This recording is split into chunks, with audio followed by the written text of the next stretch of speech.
Magandang araw sa atin lahat. Muli na naman nagbabalik ang inyong lingkod upang magbigay ng panibagong komento dito sa naging video ni Senador Joel Villanueva. So naglabas na nga siya ng isang pahayag na hindi natin malaman kung babaliktad na ba siya, sasapi na ba siya sa Magic 12 ni Senador Win Gatchalian o ano bang mangyayari. Kasi may mga haka-haka pa lang naman wala pa siyang declare na sinabi na panig na ako kay Sherwin Gatchalian, ganyan. So isa yan sa mga tatalakayin natin at isa pa yung naging interview ni Congressman Mike Defensor kasi nagbigay siya doon ng mga information na feeling natin ay critical. Talagang mapapaisip ka. Kasi merong mga intel kasi na talagang kailangan ibato. Siguro yun ang bato sa kanya ng intel niya at bibigyan natin ng konting paliwanag para mas maunawaan natin kung ano ba yung nangyayari kasi napakahirap ng sitwasyon natin ngayon dahil nagkakagulo ang gobyerno. Hindi maganda yan. Dahil kasi dapat ang gobyerno nagkakaisa kasi sila ang nagtataguyod ng ating bansa. So kailangan natin tong bigyan ng atensyon kung ano na ba talaga yung nangyayari. Kailangan malaman rin ng publiko. So umpisahan natin to sa pamamagitan ng video ni Senator Joel Villanueva. Ayan. Pagpalang araw po sa ating lahat. Ito po ang inyong empleyado sa Senado, kapatid at kamanggagawa sa ubasan ng ating Panginoong Diyos, Senator Joel Villanueva.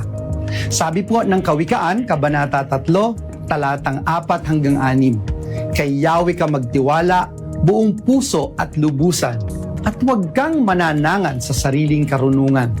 Sa lahat ng iyong gawain, siya nga'y alalahanin upang ika'y patnubayan sa iyong mga tatahakin. Nito pong mga nakaraang linggo, naging sentro ng mga balita at bangayan sa social media ang minamahal nating institusyon, ang Senado ng Republika ng Pilipinas.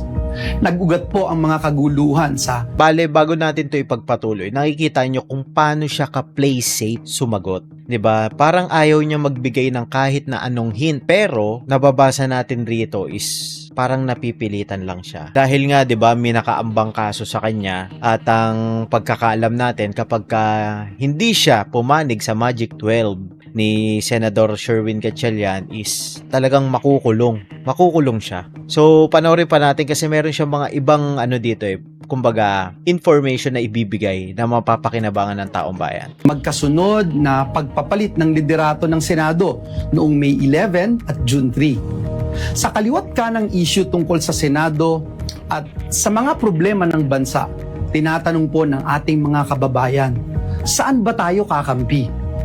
May mga nagpapakalat po ng mga kung ano-ano. Ayan yun yung sinabi natin no nakaraang vlog natin last Monday. Ang pagkakalam kasi natin talaga is may info na nababaliktad siya. So kaso may nangyaring kumbaga nadagdagan yung mga resource person nila kaya siguro nag-extend kung ano pa ba yung mga pwede nilang gawin na pag-usapan nila. Yun ang info natin kaya hindi siya bumaliktad last week. So ngayon hindi ko naman sinasabing directly na babaliktad siya kasi wala namang deklarasyon, 'di ba, na babaliktad siya. So ngayon, meron lang siyang mga binibigay na hint na may posibilidad na bumaliktad siya. Kaso 50-50 pa. Dahil nga naging balita yan last week, 'di ba? Social media post at haka-haka tungkol po sa atin. At tila po ba, pilit tayong inilalagay sa gitna ng mga nag-uumpugang bato. Hindi, doon magkokomento tayo. Hindi ka nilalagay sa gitna na nag-uumpugang bato. Kasi miyembro ka ng ng Senado 'di ba? Parte ka niyan So, kasama ka doon kahit na ayaw mo, 'di ba? Hindi ka inilalagay sa nag-uumpugang bato dahil may threat na sa'yo, nakakasuhan ka. 'Di ba? Yun talaga yung doon, yung pinaka sentro ng usapin. Ngayon, pinipilit ka nila na umanib sa kabila. Ang labanan kasi diyan prinsipyo para sa atin. 'Di ba? Prinsipyo talaga, katulad ni Senator Jinggoy. 'Di ba? Alam mong walang kasalanan Kasi hindi siya nagpatinag sa mga yung kumbaga mga kaso na tinatakot siya, kakasuhan siya, papakulong siya, 'di ba? Pinagkakalat nila na si Senator Jinggoy raw is may mga kaso na previous kaya involved din daw ngayon sa plunder cases. Acquitted si yung Senator Jinggoy nung dalawang kaso niya before 'di ba? So eto, buo loob ni Senator Jinggoy na kahit makulong siya, alam niya makakalaya siya kasi wala siyang ginawang masama, 'di ba? So ganito rin yung sitwasyon ni Senator Joel Villanueva. Kaso ang problema is medyo mahina pa ang loob ni Senator Joel Villanueva. Hindi naman natin maiano 'yon, may kukubli. Kasi Kasi kumpara sa hindi naman siya talaga politician, 'di ba? Wala siyang ganun karaming kapit sa gobyerno. Hindi katulad ng ibang senador, 'di ba, na malawak ang mga koneksyon. Hindi katulad nito ni Joel Villanueva. So tuloy tayo. Ano man po ang estado ng politika sa bansa, malinaw na malinaw po sa atin ang ating kausa. Dahil po sa inyong mga panalangin, pag-aayuno, lalo pong tumitibay ang ating paninindigan na lumaban lamang para sa katotohanan, para sa katarungan, at para sa katwiran. Tama yung ginawa mo na lumaban dito sa Magic 12 kasi kumampi ka kay Senator Alan dahil kung titignan natin, hindi naman tinutulan ni Senador Alan yung impeachment trial bagkus nag-convene pa. Ang gusto lang talaga mangyari nung grupo ni Senator Alan kasama si Caro Dante Marcoleta is maimbestigahan yung flood control na alam naman nating manipulate nila. Pero mo, parang ang sinasabi nila kalat-kalat raw yung mga mastermind. Ang pagkakalabas ng report, wala raw mastermind. Kanya-kanya raw. Pwede ba yun? 'Di ba? Pwede ba yung maglalakas loob sila sa panahon ni BBM, 'di ba? Nang walang mastermind, 'di ba? Napaka-hipokrito. 'Di mo pwedeng sabihin na walang mastermind, 'di ba? Para niloloko mo ang taong bayan sa madalit salita. Bilang aking pamilya sa JIL at kaisa niyo po sa pananampalataya, nais ko pong magbukas ng aking puso sa inyo. Hindi po madali ang ating pinagdaraanan nitong mga nakaraang buwan. Saksi po kayo sa mga galaw ng kaaway laban sa atin. Oh, 'di ba? Yung galaw ng kaaway, ibig sabihin, yung mga pananakot sa kanya na ipakukulong siya. Alam naman ng taong bayan yan 'di ba? Pero ang usapin dito, hanggang kailan ka maninindigan sa prinsipyo mo para sa katotohanan. Yun yung pinupunto ng taong bayan na sana hindi ka matakot na kahit ikulong ka, ipaglaban mo kung ano yung katotohanan, 'di ba? Kasi sino ba tumutulig sa kay Senador Joel Villanueva? O 'di ba sila BBM, sila Boying Remulla, yung Ombudsman, NBI, 'di ba? Sabi nila kakasuhan nila. So, yun yung binabanggit na kaaway ni Senator Joel, 'di ba? Kaso, ang problema ngayon, parang napipihit na yung sitwasyon Parang gusto na niyang bumaliktad na ayaw niya. Parang 50-50 kumbaga. Tunay po na may mga sandaling kailangan mong pumili kung ano ang tama, kahit hindi po ito ang pinakamadali. Yun. Para po sa akin, malinaw na malinaw ang sagot. Higit po sa politika, ang pananagutan ko po ay tanging sa Diyos at taong bayan. Dumaraan po tayo ngayon ang ating bansa sa sunod-sunod at patong-patong ng mga problema at pagsubok.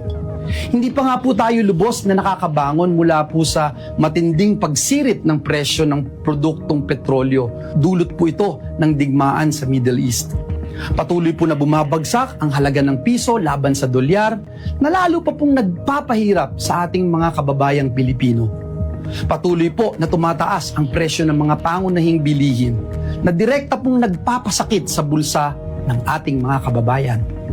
Mataas pa rin ang antas ng kawalan ng trabaho at marami pa rin pong hirap na hirap makahanap ng matatag na kabuhayan.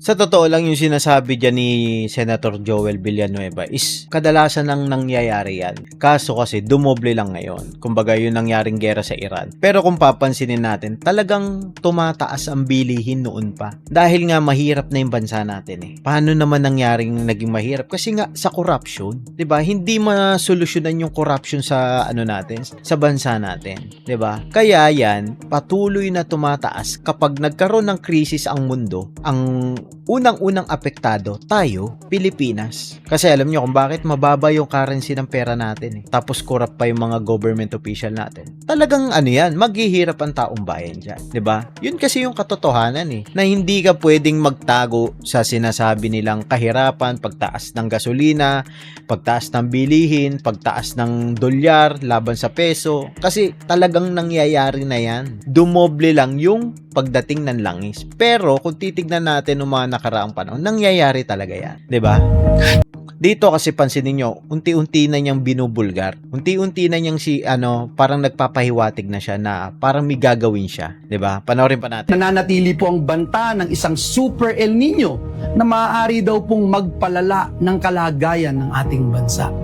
At ngayon nga po, isa na namang matinding dagok ang tumama sa ating bayan matapos yanigin ng 7.8 magnitude na lindol ang maraming bahagi ng Mindanao na nagdulot po ng pangamba at panganib sa libu-libong pamilyang Pilipino. Kailangan na po ang agarang tulong ng ating mga kababayan, ating mga kapatid sa Mindanao. Ang nakakalungkot po, hindi po makapagtrabaho ng maayos ang Senado. Hindi lang po dahil sa issue ng liderato, kundi dahil sa mga lockdown at patuloy na banta sa seguridad di umano ng ating institusyon. Alam naman natin, nagawa-gawa lang yan ng NBI, di ba? Ano lang yan kumbaga house show lang nila yan para hindi matuloy yung investigasyon sa flood control.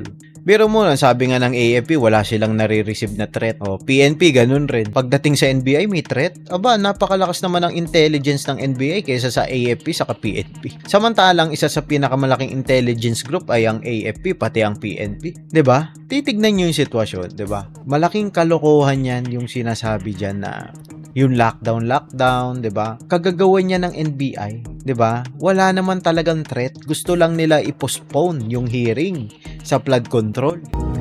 Naiipit po ang mga kawani ng Senado na nais lamang pong makapagtrabaho. The Senate staff should not be caught in the middle of this political fight. Hindi po pwedeng puro away na lang. Bilang mga lingkod bayan, prioridad po natin. Dapat ang siguruhin na patuloy na nagtatrabaho ang bawat isa sa atin, lalo na ang Senado, para po sa ating mga kababayan. Sa pagkakataon po na magkaroon ng Ayan na. special session, tutuparin po natin ang ating sagradong tungkulin. Ayan. So, dyan sa part na yan, dyan tayo nagkaroon ng hatol ng 70-30. Kasi alam nyo, kumbaga, humanap lang siya ng paunang salita, palabok na salita. Kumbaga, siguro sa mga nakarang linggo, wala siyang maiisip na dahilan para ibanggit yung special session. Kaya tahimik siya. Ngayon, nagkaroon ng lindol, yun na yung ginawa niyang scapegoat para mai-open na willing siya na dumalo at makipagkaisa kung magkakaroon ng special session. 'Di ba? So, doon sa part na yun, di man niya i-declare na oo, maanib na ako sa Magic 12. Pero parang ganun na nga. 'Di ba? Kasi kung tutuusin, kailangan ng mga kababayan talaga natin ng tulong. 'Di ba? Kailangan ng mga kababayan natin ng tulong kasi alam naman natin nangyari sa Mindanao. Ang dami na apekto ang mga kababayan natin. 'Di ba? Pero ang nangyayari kasi dito, parang may halong politika, 'di ba? Lalo-lalo na ngayon. Inano yung lockdown sa Senado. Hindi makapasok mga senador. So umuugong na yung special session, tapos bandang uli, umuugong pa rin yung pangalan niya, hindi pa mamatay-matay. Ngayon, safe na siya, 'di ba? Hindi na siya makakasuhan, pero may catch diyan. Hintahin natin yung sasabihin ni Congressman Mike Defensor after netong video na to. Ngayon, doon natin maipapaliwanag kung ano ba talaga yung mga posibilidad na mangyari sa mga dating kalaban ni PBBM, ngayon ay kumampi. Sa ilalim ng ating saligang batas. Although ginagampanan niya yung tungkulin niya bilang senador.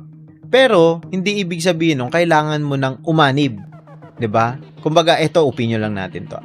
Kailangan mo nang sumama sa Magic 12, 'di ba? We will be there.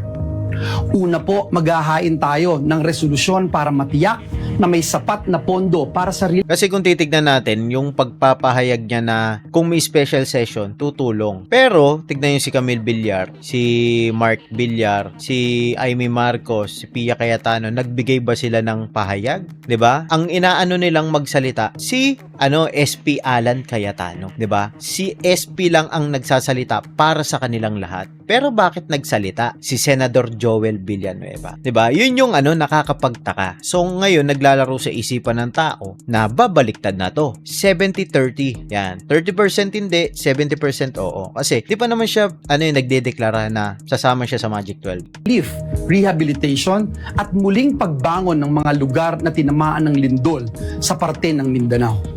Kailangan pong malaman agad ng mga ahensya kung ano nga po ba at gaano kalaking tulong ang kailangan ng bawat komunidad at pamilyang Pilipino. Pangalawa, isusulong po natin ang mga pinakakailangang mga panukalang batas, lalo na po yung mga panukalang nasa huli na at ikatlong pagbasa.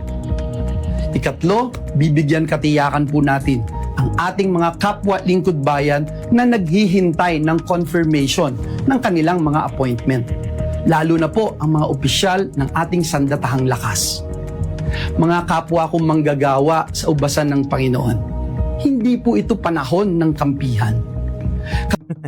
Ang plastic mo nung sinabi mo yan. Panahon to ng kampihan kasi kung titignan mo ang labanan diyang katotohanan versus kapangyarihan. 'Di ba? Alam naman natin kung sino ang tama at sino ang mali. Alam rin natin kung sino ang may pinagtatakpan at kung sino ang gustong ilantad ang katotohanan. Dalawa lang pagpipilian mo, hindi ka pwede mag-abstain diyan eh. 'Di ba? Hindi mo pwedeng sabihin na hindi, ayoko. Kasi alam mo kung bakit. Alin lang niya, kakampi ka sa katotohanan o sa may kapangyarihan. Kasi yung may kapangyarihan, tatakutin ka, pakukulong ka. 'Di ba? Yun eh. So, kailangan mo umanib. Alin sa dalawa? Yung sa tingin mong magiging safe ka. So, siguro, nagkumpisal lang napakaraming oras. Eto, kinalabasan. Kapag may kababayan po tayong nangangailangan, tungkulin po nating tumugon at maglingkod. Noon hanggang ngayon, klaro po sa atin, klarong-klaro po sa atin ang dahilan kung bakit tayo narito bilang lingkod bayan. Klaro po sa atin kung bakit tayo ay dinala ng Diyos sa posisyon na ito. Kasi dapat, kung sa tingin mo na dinala ka ng Diyos sa posisyon na yan, dapat kinakaya mo, hindi mo binibitawan. Kasi alam mong nasa tama ka na eh, di ba? Tungkulin po nating protektahan ang ating institusyon at unahin ang kapakanan ng ating mga kababayan. Ayun. So, puntahan natin yung sinasabi ni Congressman Mike Defensor. Kaya kasi napakahalaga nung sinasabi niya ron. Bali, meron siyang mga intel na nagbabanggit na may pinaplano raw ang administrasyon. Diba? Ito. Wait lang ayusin lang natin. Ito po yung isang impormasyon na aking nakuha at antabayanan po natin dahil nakakatakot. Ang balita... Ayan ito. Yung sasabihin ni Congressman Mike Defensor, may connection yan dito sa magiging kalabasan ng kung sakaling aanib si Senator Joel Villanueva sa kabila. Kasi intel to eh. Ako, magpapatawag sila ng special session. Yun, special session makinig. Itong special session na to, supposedly, para dun sa problema sa Mindanao. Una, upo sa lahat, hindi na po yan kailangan. Tama, kasi may mga tulong na eh. Andiyan dyan ang Iglesia ni Cristo, tumulong, naglingap sa mamamayan. Andiyan dyan yung mga senador na nagpunta ron. O, nagbigay rin ng tulong, DSWD, nandoon rin. Kahit na yung binigay ng DSWD, bulok na yung bigas, nandoon pa rin yon. Nagbigay pa rin silang tulong. O, yung mga vloggers din, nagbigay rin ng tulong. Iba't ibang sangay ng gobyerno, nagbigay ng tulong sa Mindanao. Kaso, ano ba yung sinasabi ni Congressman Mike Defensor? Ito pakinggan natin. Dahil meron na pong sapat na pondo para ayusin at tulungan kung ano man ang napinsala doon sa Mindanao.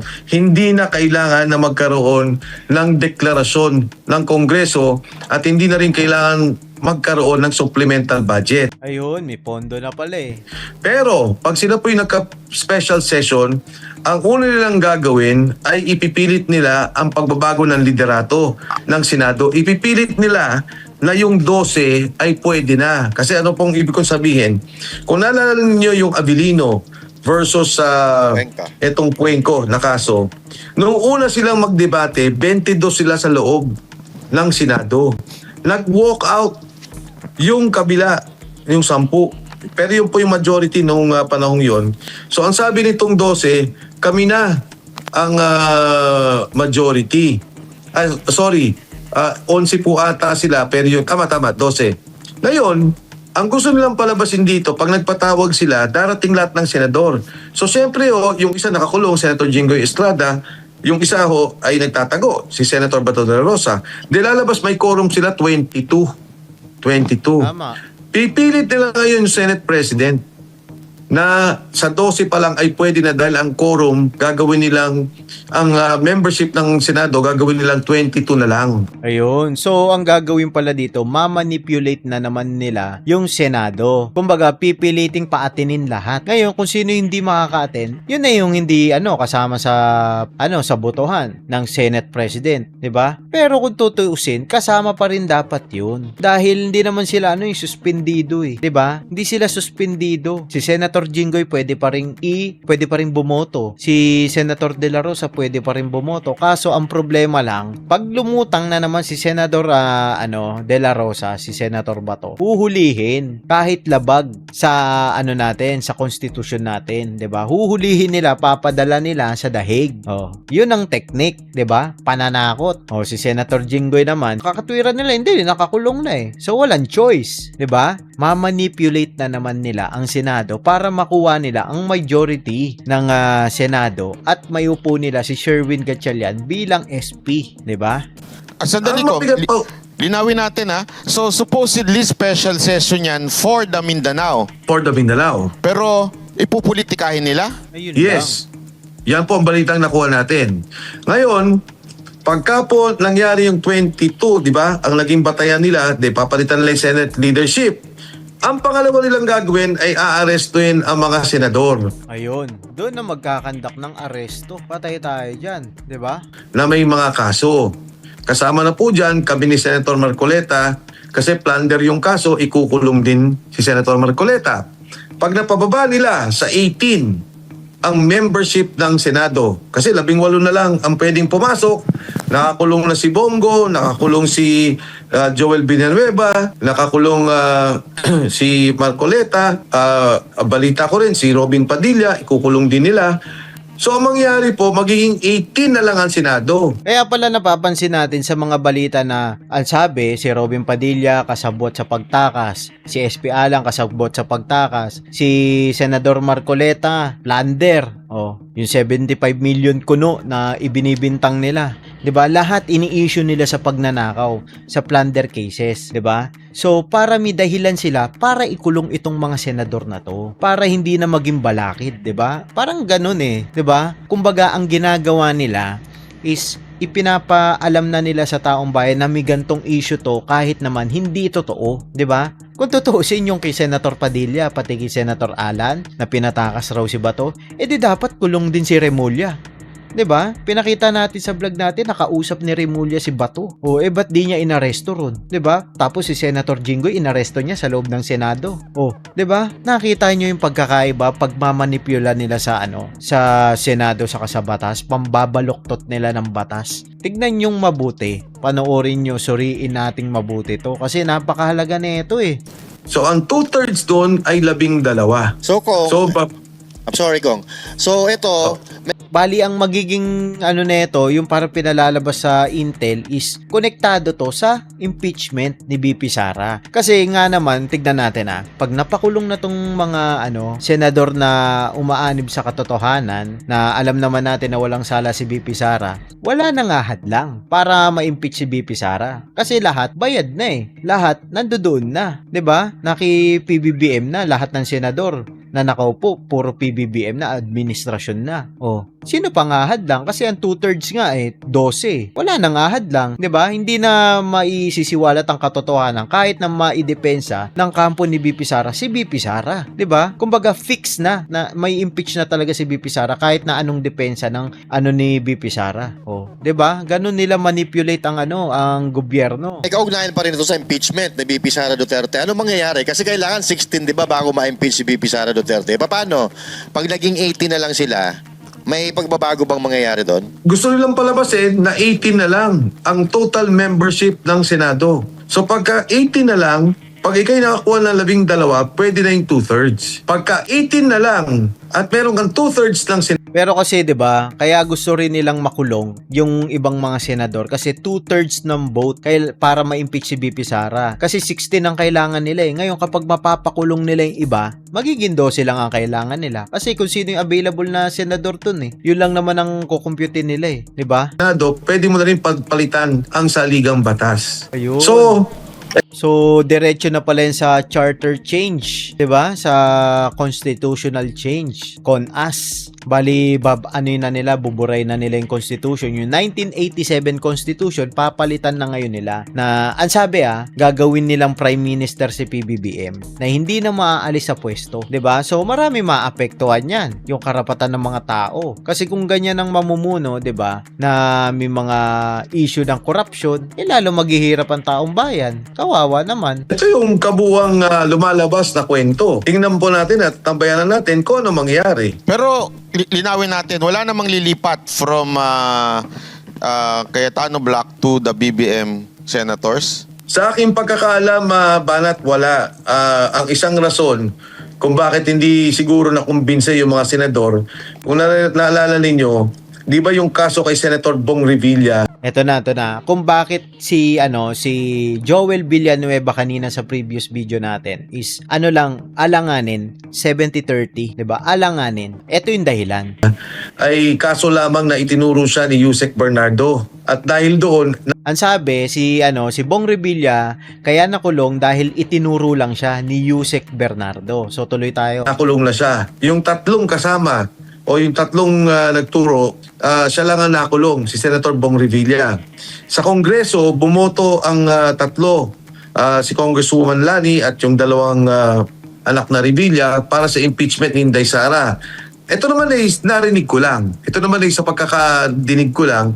Ang pangako daw ay pababayagan na mabigyan ng bail si Senator Bong Revilla. Ang nangyari, hindi nabigyan hanggang Ayun, scam, 'di ba? So, kaya siguro ganun yung reaction ni Joel Villanueva na baka mamaya pag bumoto ko rito, ipakulong rin ako, 'di ba? Katulad ni Chis Escudero, 'di ba? Kasi may nakabinbin ng kaso Tapos kakasuhan pa si Joel Villanueva. So, wala siyang assurance. Kaya kung titignan mo sa video, hindi niya declared talagang sinabi na, hindi, bibilang na ako sa Magic 12. Kasi wala siyang assurance na kung ang gagawin sa kanya, kukunin lang yung boto, 'di ba? Kukunin lang yun tapos tuloy ang kaso. Paano hindi magkakatotoo yan? Katulad niyan, may ebidensya. Kahit naman di natin sabihin bakit boboto ni Lani ang ma-impeach si BP Sara, kalaban niya nga si PBBM dahil pinakulong asawa niya So common sense lang yun, yung kalaban ng asawa mo, kakampihan mo, 'di ba? O ibig sabihin, may nangyaring agreement.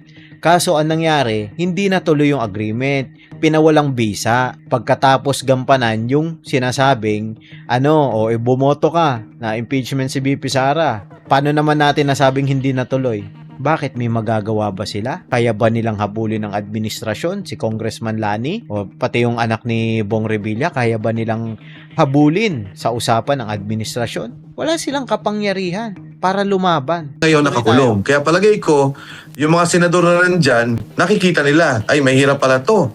Tama. Mabigat nakausap dahil yung pangako kay Bong Revilla, hindi naman natuloy. May isa pang pangako ata na ako nadinig Pero ibubulong ko na lang sa inyo na hindi rin natupad. Na gagawin daw presiding officer ng impeachment yung bumaligtad. Oo, si Escudero, 'di ba? Kaso hindi natupad, 'di ba? Kasi kung tutuusin dun sa grupo ng Magic 12 is dalawa lang ang lawyer nila doon. Si Chis at si Kiko, 'di ba? So kailangan na magpe-preside lawyer, hindi yung hindi yung artista, 'di ba? O hindi yung ekonomista, o hindi yung ganun. Kailangan lawyer kasi yan, usapang saligang batas Usapang constitutional yan 'di ba? Ngayon, tila nag-announce na si Gatchalian daw ang magiging presiding officer. Sabihin, hindi na naman nila tinupad yung pangako nila. So, parang nagkakaroon talaga ng pattern na puro pambubudol lang ang ginagawa. Yun, pambubudol lang ginagawa. Totoo naman 'di ba? Pambubudol lang ginagawa. Ilang mga usapan ang binaluktot nila. 'Di ba? Sabi ni Sherwin Gatchalian, willing kaming makipag-usap. Isang linggo lang, baliktad na. Hindi, ayaw na namin makipag-usap. Sinabi ni Erwin Tulfo na si Cayetano pa rin ang presidente kasi against the law dahil 12 lang kami. 13 yung votes niya. So, kailangan namin makapag-hikayat pa ng isa para maging 13 kami. Ma-out namin si Cayetano. Pero ilang araw lang nakakalipas, ang sasabihin na hindi na presidente si Alan Peter Cayetano. So budol na budol, 'di ba? Budol na budol ang mga kausap nila. Yun din, narinig ko rin yan, maging sa Kongreso daw, yung yung ipinangakong ibibigay, naging hulugan na daw eh. Kaya yun din ang nabidinig natin sa Kongreso. Pero Nubukulan pa yung mga congressman ah.